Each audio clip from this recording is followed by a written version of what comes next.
তেমনি health ইন্স্যুরেন্সেও GST চালু করেছে।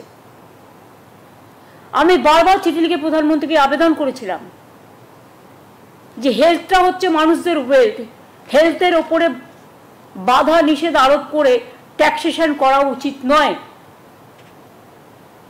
আমরা রাজ্য জিএসটি করে দিয়েছিলাম একটাই কন্ডিশনে, যে জিএসটির টাকাটা আমরা আমাদের প্রাপ্যটা পাবো, কিন্তু সেটা তো পাচ্ছে না, সেটা হচ্ছে না।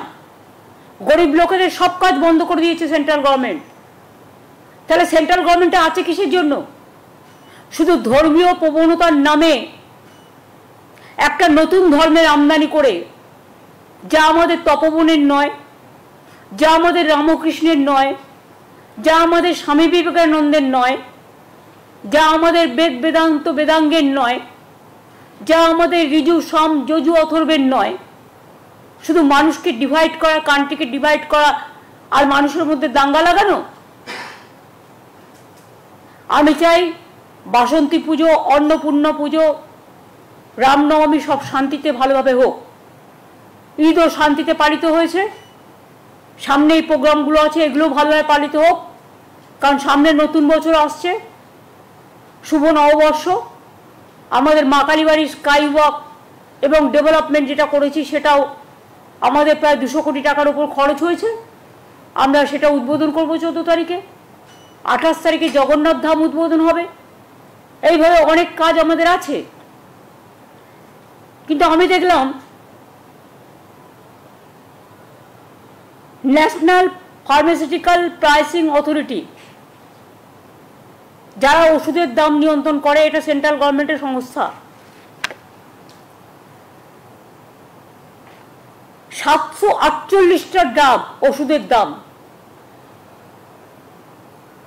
যা গরিব মানুষ কেনে, এবং 80টা নন শিডিউল ড্রাগ মানে ওষুধ ফ্রম দ্য 1 এপ্রিল 2025 বাড়িয়ে দিয়েছেন। এইসব ওষুধ কেনে কারা? গরিব মানুষ, সাধারণ মানুষ, সমাজের যাদের ক্ষমতা নেই বড় বড় হসপিটালে গিয়ে প্রাইভেটে ট্রিটমেন্ট করা, যাদের ক্ষমতা নেই বিদেশে গিয়ে কোটি কোটি টাকা খরচ করে ট্রিটমেন্ট করা, তাদের জন্য এই ওষুধগুলো কাজে লাগে। আমি শকড। আপনারা জানেন আমরা কেন কোলেস্টেরল যে tablet atorvastatin or ezetimibe tablet to control cholesterol, মানে হার্ট ডিজিজকে কন্ট্রোল রাখার জন্য 31.8% বাড়িয়ে দিয়েছে, যেটা মানুষের প্রায় 80% মানুষকে খেতে হয়। অ্যাট্রোভাস্টিন and ezetimibe ট্যাবলেট, এটাও প্রায় two control cholesterol, to give a special attention for health care, heart disease, যাতে হার্ট অ্যাটাক না হয়, কোলেস্টেরলটা কন্ট্রোল করে। আপনারা জানেন আমাদের মধ্যে 3টে কোলেস্টেরল কাজ করে। আমি ডাক্তার নই, বা যেটুকু আমার জেনারেল সেন্সে বলছি। HDL, LDL and VLDL। সেখানে বাড়িয়েছে 57.9%। এরপর দেখুন again atorvastatin calcium and fenofibrate tablet to control cholesterol 28.3%, মানে 28.3% বাড়িয়েছে। এরপরে হচ্ছে to control cholesterol atorvastatin and clopidogrel tablets. আমার প্রনাউন্সিয়েশন ঠিক নাও হতে পারে, because I am not doctor, I am not a medicine, medical, I am not for medical science. To control cholesterol, মানে কোলেস্টেরলটাকে লিমিটে রাখার জন্য যাতে হার্ট ডিজিজ না হয়, এগুলো দেখে। সেখানেও বাড়িয়ে দিয়েছে 45.5%। এবার দেখুন, to control cholesterol atorvastatin and ezetimibe tablet to control cholesterol, এগুলো সবই হার্টের জন্য মেনটেন করতে হয়, 115.8% বাড়িয়ে দিয়েছে। এরপরে দেখুন, again the same type of medicine to control cholesterol 31.8% বাড়িয়েছে। Again calcium, atorvastatin calcium and fenofibrate tablet to control cholesterol 17.9% বাড়িয়েছে। 70।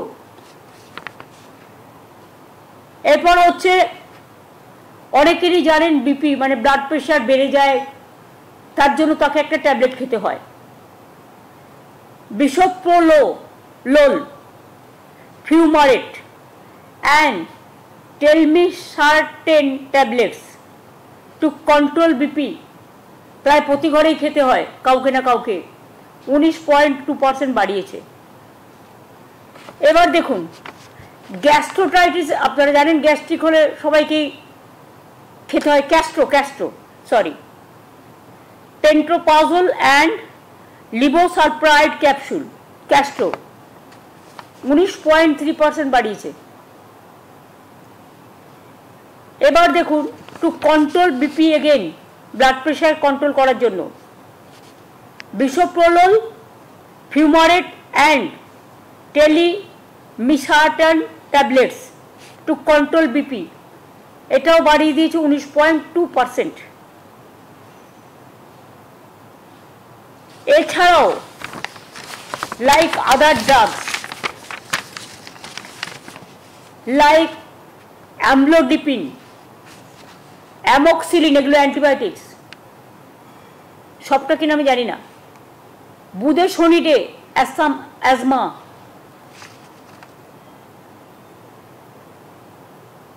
Carboplatin anti cancer, ciprofloxacin,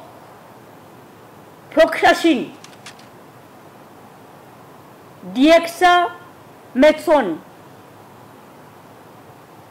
ফ্লুকোনেজেল skin disease, এমনকি প্যারাসিটামল, তার দাম পর্যন্ত বাড়িয়ে দিয়েছে। এর আগেও কিছুদিন আগে বাড়িয়েছিল, আপনাদের মনে আছে নিশ্চয়ই। রিসেন্টলি টোল ট্যাক্সও বাড়িয়েছে। এর থেকে স্টেট গভর্নমেন্ট কিচ্ছু পায় না, টোটালটাই সেন্ট্রাল গভর্নমেন্ট এখন শেষ করে।